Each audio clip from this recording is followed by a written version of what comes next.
Ночной кашель, причины, при каких заболеваниях возникает. Ночной кашель служит симптомом многих заболеваний, патологических состояний, поэтому его своевременная диагностика очень важна. Возможные причины ночного кашля.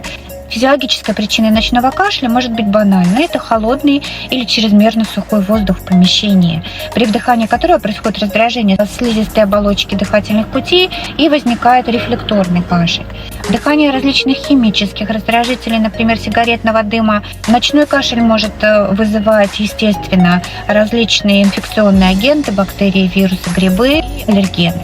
Также хронические заболевания сердечно-сосудистой системы, приводящие к застойной сердечной недостаточности. Причиной может быть гастроэзофагальная рефлюксная болезнь.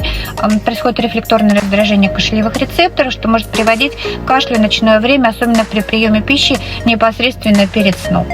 И различные болезни лор-органов тоже нередкая причина ночного кашля при воспалительных заболеваниях, таких как ринит, синусит.